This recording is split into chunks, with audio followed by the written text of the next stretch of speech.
Welcome to Gatorade, an OpinionRoute show to help market research professionals learn and grow. In this podcast, we share stories, insights, and philosophies that unlock enterprise value for the modern market research company.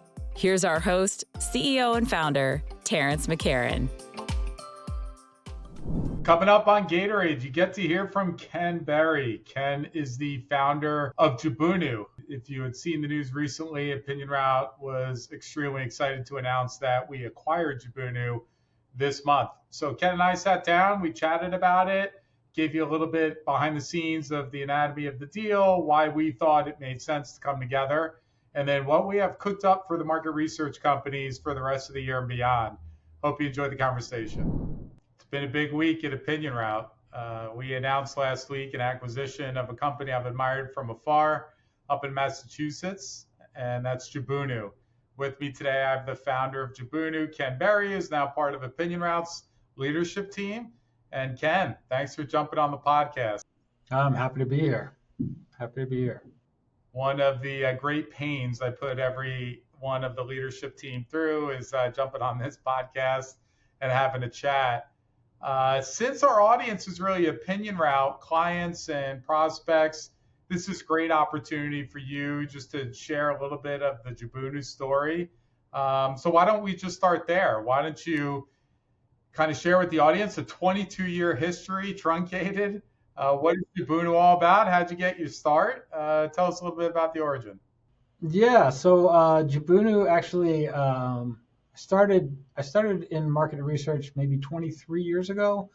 I was moonlighting, doing some online surveys for a web developer who was in the same building as a researcher. So he was doing some online surveys. So I started moonlighting for him, and then he got really busy and said, hey, I've got a lot of this type of work. I don't know if you're interested in jumping ship, but come on over. So I started working for a web developer and doing online surveys, like I said, 23 years ago, which was early in the days of online surveys. About a year into that, my brother asked if I would be interested in starting a company with him. So we started a company called Biosoft, which means Berry Software. And we were custom software for small business was our kind of our tagline. And we were also doing online surveys to subsidize that business. Just a few months into that, we were like, maybe there's something here with these online surveys and kind of tech for research. So we put out an ad saying, hey, if you need your survey done yesterday, call Ken. That was our genius marketing at the time. But it worked. Somebody responded and said, are you the same Ken Berry? And this is before I knew kind of how small the industry is, even though it's large. Are you the same Ken Berry that was doing surveys over at this other place? I responded yes, and like in a movie, the phone rang. Answered it, and they said, we've got 4 complex conjoints that are kind of off the charts with logic, and our vendor just fired us because our stuff is too hard for them to program, and it's due in 2 weeks. Can you help? And that was kind of our pivot point. We pivoted within the first year. We pivoted and kind of tied off those custom development jobs that we considered high interest loans. There were a lot of hours for little money, and we started writing custom software for our small business, which was now a market research services company that utilized our tech to do that. And that was 21 years ago, and we've been, kind of building up our tech ever since, and solving the problems of the market research industry along the way, and brought us to this point where we were introduced to each other and kind of decided to marry our tech with your tech. Yeah, that's amazing. I mean, because you're right, in the timeline, it really was in the very early days of online surveys going mainstream, right? And you didn't just jump into the 10-minute concept test either. Like, you jumped into some of the most complex methodologies, solving for tougher problems, and I imagine enabling clients to sell methodologies that very early on that most weren't even achieving. So tell me about the early days of deciding to build your own software in order to support your growing services business. Yeah, well, I guess we had just it's just seemed natural, the natural thing to do. There weren't huge software platforms out there. So it wasn't like we had a lot of options off the shelf. And we had already kind of built some sophisticated stuff to solve for some of the problems anyway. So it just kind of seemed natural to build our own. And then kind of over the years, that got more and more. I mean, we had one client that was the client that I just mentioned that called us. They kept raising the bar and having more and more, like, we need this, we need this, we need this. So we just kind of built out to solve their problems. I remember the first time we exported an SPSS file. We went to somebody and we said, hey, we're looking to export SPSS. And they said, that's not doable. You can't do that. That's impossible. And we said, like, well, anything's possible. Let's figure it out. So we kind of hacked the back end and created a methodology for exporting SPSS. And I don't know when along the timeline people started to do that. I kind of feel like we might have been the first. But those types of things just kept coming up where we were able to kind of use our ingenuity from the software space with that understanding of what the researcher needs. And that's kind of how we built everything, is the understanding of what the tech can do, plus the understanding of what the researcher needs. And that has been our guiding light throughout the process of our growth. Yeah, so you really, I mean, I consider you one of the early innovators in the online survey tool space. As you built the company, you really went for the path of having that just enable the services that you were providing. And you went the path of being prepared, which a lot of companies skip over this, but you really embrace we want to solve the big opportunities or the big gnarly challenges, depending on how you look at it. So being software developers, that makes total sense to me. So being a services company on this journey for decades, you really have gotten to know the prototypical market research company pretty well. If we kind of fast forward through the 20 years into where we are today, how would you characterize the current state of affairs for research operations, processes, and throw in a sprinkle of technology, how the market research agency views technology today? Yeah, I think, well, to talk about the market research agencies, you have to talk about market researchers. And market researchers are a very diverse group of people, and all like super smart. All from different backgrounds, from business, social sciences, communications, statistics, mathematics, computer science, like myself, and all of that kind of wrapped up in this desire to figure out what it is people are thinking and people's opinions. And those that are in those fields, in the market research fields that come from those backgrounds, tend to be the smarter, like I said, just super intelligent people that I've met along the way. And I think that the industry can let some of those smart folks down because they've got a lot of ideas, and sometimes the tools that exist are limiting what they're able to do because they're kind of forced into a box. One of the things that we always say is we'll adjust the tool for your process. Don't adjust your process for the tool. And along the way, we'll figure out some suggestions we might make along the way, or just kind of roll with what's your process, and we'll figure out how to handle it in a way that makes it so that you can do the smart thing you want to do, and we're going to help you by customizing it or doing some sort of additional configuration for your style that doesn't cost you more than you can afford, either on the money side of things or on the time side of things, because everybody's still itching to get everything done fast, and they've got budgets. And you can still solve for the complex, gnarly thing inside of those constraints if you're creative and you've got a good foundation of tools underneath you. Yeah, I'd agree. Everything you said about the researcher, I would agree, has always been true. One of the things I talk about a lot is I feel like there's always shortcuts attempted in our industry around technology. So there's new tech brought to market, and everyone's trying to get 80% of people using it as fast as possible. But they take too much of a one size fits all approach, right? And researchers, I have learned over time, really differentiate themselves by the nuance, the differences in the methods and the analytics and the style of reporting, in the way they recommend the activation of insights. And they pride themselves on those little differences or customizations or configurations. So I think in a lot of ways, the last 10 to 15 years of tech innovation has tried to leapfrog or skip the line around researchers. But I have really come to believe in and advocate for the market research agency's position on how to bring position in the market, but how to bring technology into the traditional methods the right way. And I do believe there is a right way, and I do believe there's a way to cut corners. So for me, I totally agree. They definitely have a different lens sometimes and perspective on how to bring things in a way that you can measure and have more systemic adoption of new technologies.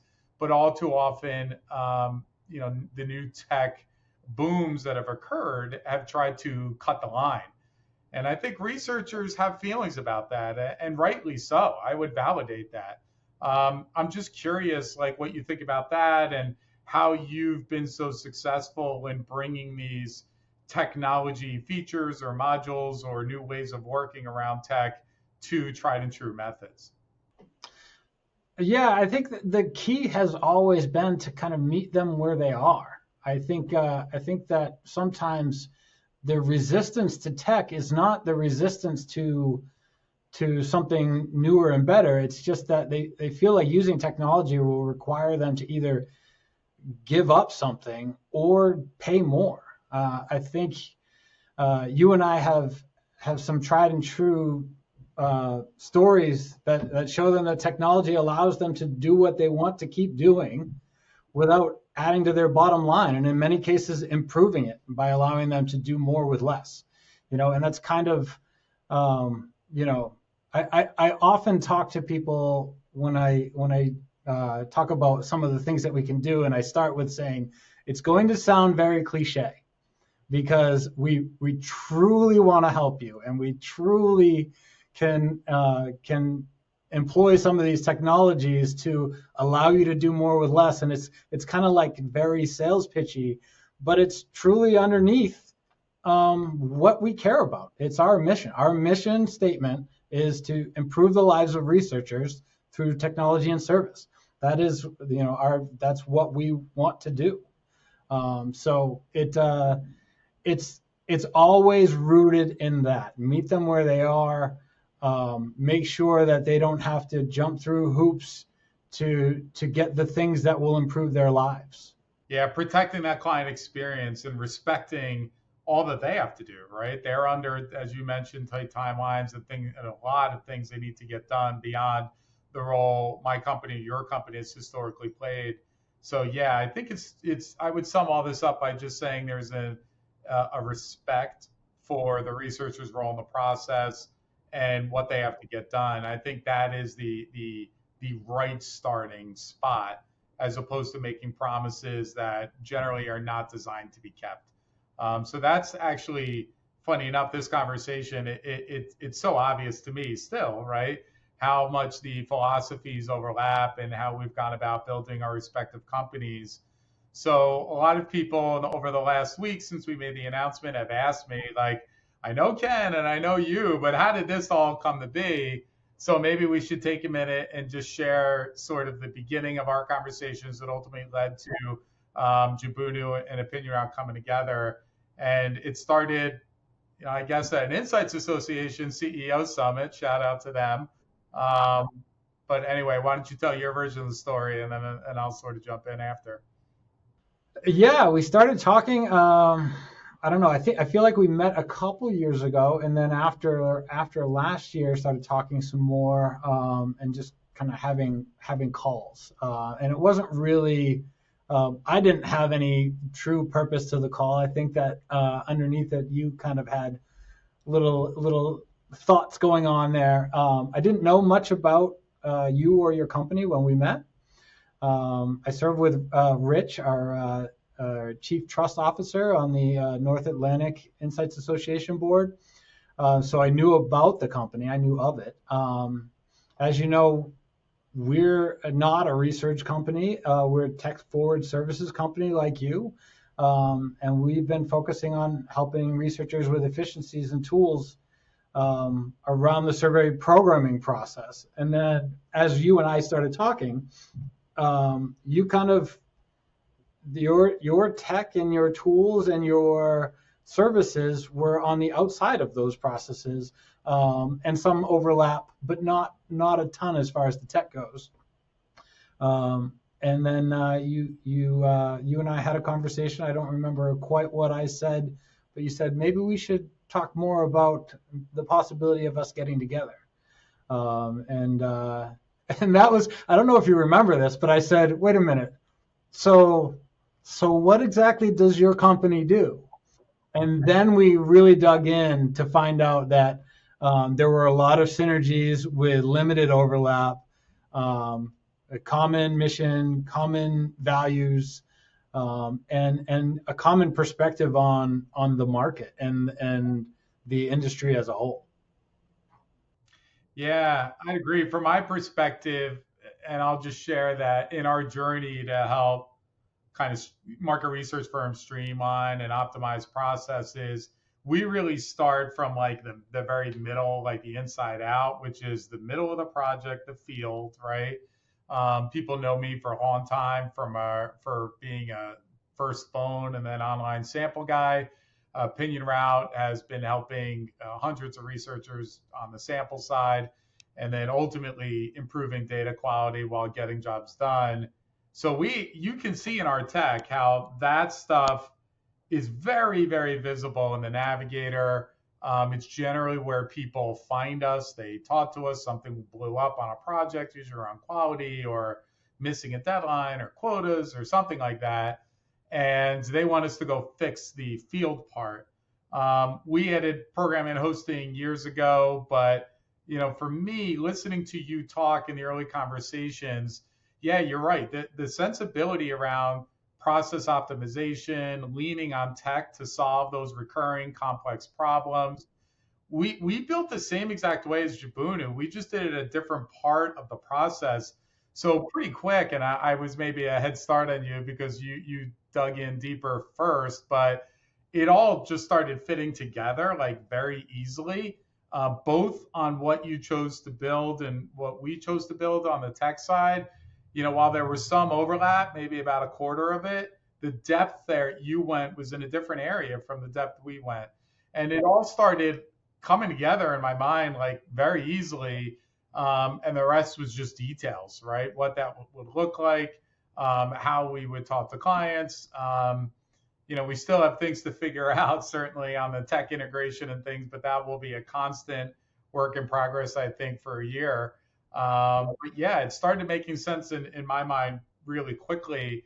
And then I started getting excited thinking about how our clients on the OpinionRoute side, we could go way deeper on the methodology side, the data side, because those were areas that we were passing things through and certainly leaning on our team, but our tech hadn't even really explored yet, where here you were bringing to the table all of this depth. And, that story SPSS is so great because it showcases everyone else says no, but we say yes. And we may not say yes today, but we're going to figure it out. And I think that's a spirit that we've been sort of embracing on the field side since 2013. So yeah, it made a ton of sense overall. So I guess what clinched it for you? Ultimately, you had to make a big decision, more established company, been around 22 years. What drove you to say yes and want to pair up Jibunu as part of OpinionRoute? Yeah, I think, well, this is going to sound like it's placating, but it was a lot of it was you. In all honesty, I didn't know there was a person and by extension a company that shared the same mission and values as Jibunu. Your eyes are always on what's doing best for researchers, and that's kind of what we've always been about. With the technology decisions you made along the way, like you said, you made similar decisions just in different areas, and the depths that you went through in the data quality suite that you've created and the field operations tech, those areas and also the procurement side of things, the actual field work. Those are things that we weren't able to offer because we focus so much on the survey side of things and the efficiencies around programming. And part of what I care the most about is being able to help the researcher. And I felt kind of like I didn't have the full package. And kind of joining forces with you allowed for us to solve a larger piece of that challenge that researchers are having in a more seamless way. And then to marry our tech together, which is going to, like you said, is going to take a bit. But kind of seeing, I can already see that finish line, even though it's a ways away.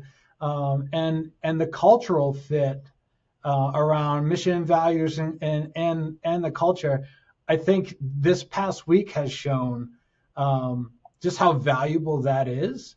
I kind of said that we did the most aggressive kind of coming together of two teams that I think could have been done, and it's because our cultures are so aligned. And that's super exciting to me as well. I knew that if we're going to join another company, that it needed to feel like home. And you've made it feel like home. Your team has made it feel like home, and our team has kind of felt at home. And we had our call on Friday where we all kind of get to meet each other, and it was clear that everyone kind of feels the same way about how we do things and how we service our customers, and taking care of the researcher is paramount, and kind of having fun and enjoying the process along the way is important as well. Yeah, I think the thing that, and I totally agree with all of that. The thing that I would put my finger on that says unifies our culture is everything's about the people, right? Whether it's internally, you've built an organization where everyone felt seen and heard and cared for. And by extension, the clients feel that way too. And I think we strive for that in all things. We want the clients to view us as like we're just people on the team. We're not some anonymous beings on the other side of email, but we're in it with them, right? We're here to, tackle this no matter how gnarly the project can get. We're going to be there. We're going to see it through with them. We're going to offer ideas. We're going to bring things they couldn't have otherwise in form of tech or just fresh ideas and experience. So yeah, I agree. I think that was like the tie that bound us together, and why it's been. I've heard, I don't know if I told you this before, but a lot of the legacy Jibunu people internally have said, "Oh my God, Ken would have said the same exact thing." I have heard that so often, and in a weird way, it's extremely validating. And you and I talked over the months a lot about cultural alignment and fit as being the key to a good integration. So, yeah, for me, that part has felt phenomenal for me along the path as well. I think for clients, it's exciting because we're both very heavily based on being U.S. based, supporting majority U.S. based clients with some overseas. We've invested in domestic teams because we want to prioritize that sort of familiarity, that relationship building that goes just beyond the nuts and bolts and the details of the project, right? Really get to know our people. So the OpinionRoute team has gotten much bigger as a result of this, and I think that's just going to benefit both sets of clients for the long haul, which is great. So to me, when I like to think about the future, and you said it just a minute ago in terms of you can see how it's all going to come together. I guess what is the one area that you would lean on as being for your legacy clients, this acquisition is going to impact clients the biggest way in this area? As any one thing sort of come to mind?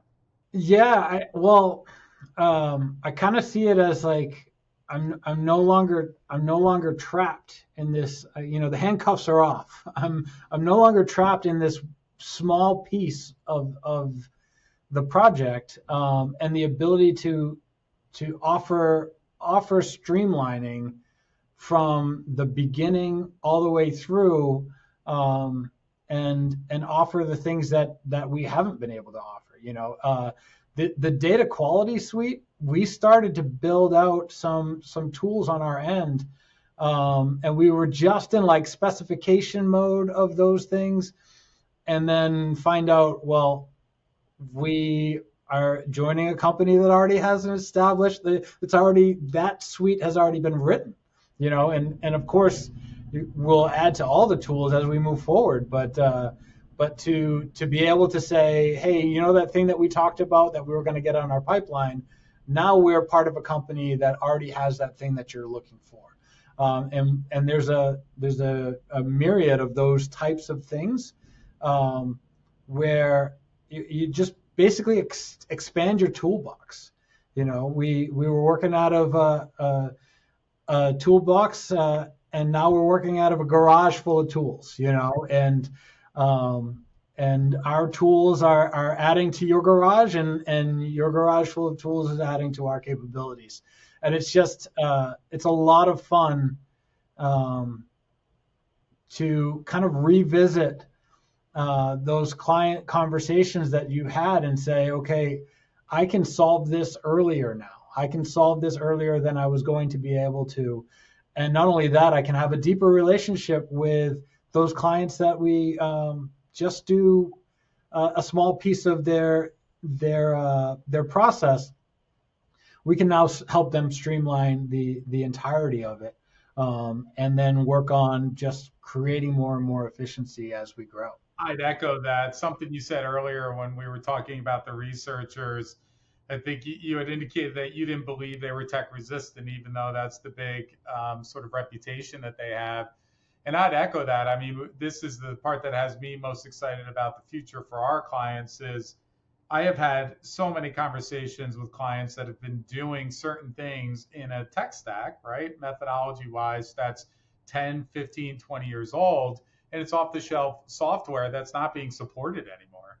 So they are desperate to innovate and streamline, particularly in those kinds of projects and all that they can do with the data in terms of migrating through new technology, but they feel stuck. They feel trapped, right? Because this is really just stuck in a latent technology, and there hasn't been a company that says, I get what you're trying to do. We can help you make that evolution and streamline and consolidate around a more unified technology system for all of your project work. And our clients, much like yours, have been asking for things, but we didn't have all the pieces or the know-how. And we feel like we took a quantum leap forward by adding your team to OpinionRoute. So yeah, I think it's more of the same themes, right? They're very complementary strengths, a lot of complementary technology, a little bit of overlap that makes a lot of sense in ways that'll make us get better as well. But yeah, it's exciting. This concept of the handcuffs are off. I think that's true for the legacy Jibunu team, OpinionRoute team, and the collective audience that is our client base. So I'm thrilled about that. So why don't you share as we wrap up here what your new role is with OpinionRoute, and then you can wrap that up by just answering what's the thing you love most about your job. So yeah, my new job is Senior Vice President of Strategic Partnerships, and the favorite thing about my job is going to be doing exactly what you just mentioned. I think that the feeling of being trapped, like I felt trapped in this small piece of the process. I think sometimes market researchers can feel trapped because of those legacy systems, and because they know what they've known, and their knowledge of it is super deep, but they're in systems that aren't supported anymore, and there's really no option for them, because the only way to kind of get out is to probably do some custom development, and I think that the accessibility of our solutions, from a financial standpoint and a time standpoint, we're very creative around how we can help our clients kind of get out of those systems and take with them the things that are important while we move them forward with the new technologies and new capabilities. So the ability to do that and to help the client, utilizing just kind of creativity and tech, that is the thing that gets me excited and gets me up in the morning. And I'm looking forward to all of the times that happens and I get to solve someone's problem. I told you a story about, kind of the best compliment I've ever been paid by anyone professionally is, I went to a client call, sitting around a table, and an analyst came in and sat across the table from me and said, "Are you Ken Berry?" And I said, "Yes." And she looked at me and she said, "Because of you, I go home on time." And it was like the coolest thing. And what I built for her had nothing to do with our system. It was something that worked inside of Excel that helped her make spreadsheets for her focus groups in an automated fashion. It was something that she had to do at the end of every day. And it didn't matter if she started at 3 o'clock or 4:45, she had to stay until it was done. And it would often take her two to 3 hours to complete this task. I wrote her something that accomplished it in like 10 minutes, 10, 15 minutes. And that was what she said to me. Like, I had the opportunity to give her more dinners with her family, and it was just such a cool compliment that I ended up putting on our website, and I talk about it all the times that I can, because it was just, like I said, I couldn't have been paid a better compliment than "because of you, I go home on time." And that's what we want to do. I absolutely feel that, man. I'm thrilled. Just congratulations on the deal. Congratulations on this next phase for you and the whole team. Thanks for entrusting your company, your baby, to us. Really excited for what we'll build together, and appreciate you being on the podcast today. Hey, congratulations on buying such a great company. And I look forward to all the great things that you and I are going to do together, and our teams are going to do together as we move forward. I'm really excited. Absolutely. Thanks, Ken. All right, thank you.